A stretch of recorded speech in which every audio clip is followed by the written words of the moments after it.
रात का भेड़िया कहानी एक छोटे से गांव से शुरू होती है जहां लोग दिन में चैन से रहते थे। लेकिन रात होते ही एक खौफनाक डर हर किसी के दिल में समा जाता था। यह डर था एक आदमी का जिसका नाम था अर्जुन। अर्जुन दिन में एक साधारण किसान था, मेहनती और ईमानदार। लेकिन रात होते ही उसकी आंखों में कुछ बदलने लगता था। उसकी आंखें लाल हो जाती और शरीर में अजीब सी ऊर्जा भर जाती। गांव वालों का मानना था कि अर्जुन पर एक पुराना श्राप था। एक रात जब अर्जुन अपने खेत से लौट रहा था तो अचानक उसे किसी जंगली जानवर की आवाज सुनाई दी।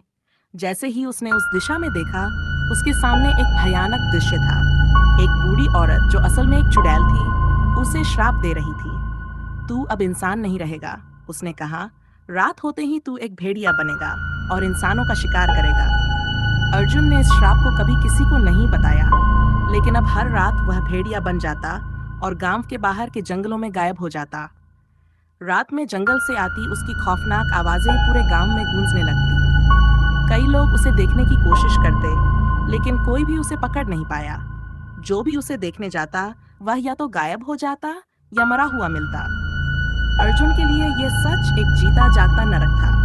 एक रात जब गांव वाले उसे पकड़ने की कोशिश कर रहे थे, तो उन्होंने देखा कि अर्जुन की आंखें लाल हो रही थीं और शरीर में भेड़िया के नुकीले दांत और पंजे उभर रहे थे। वह देखते ही देखते एक खौफनाक भेड़िए में बदल गया। गांव वालों ने उसकी ओर मशालें और हथियार लेकर दौड़ लगाई, लेकिन वह अदृश्य हो गया। अब अर्जुन को यह समझ आ चुका था कि इस श्राप से मुक्ति पाना आसान नहीं है।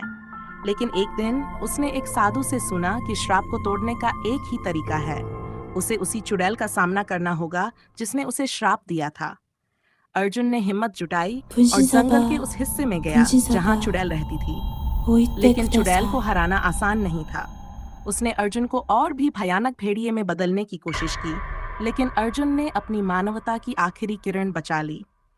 चुड़ैल को हराने के बाद अर्जुन अपने श्राप से मुक्त हो गया, लेकिन गांव में उसकी भेड़िए की खौफनाक कहानियां आज भी सुनाई जाती हैं और गांव वाले उस जंगल के पास रात को कभी नहीं जाते।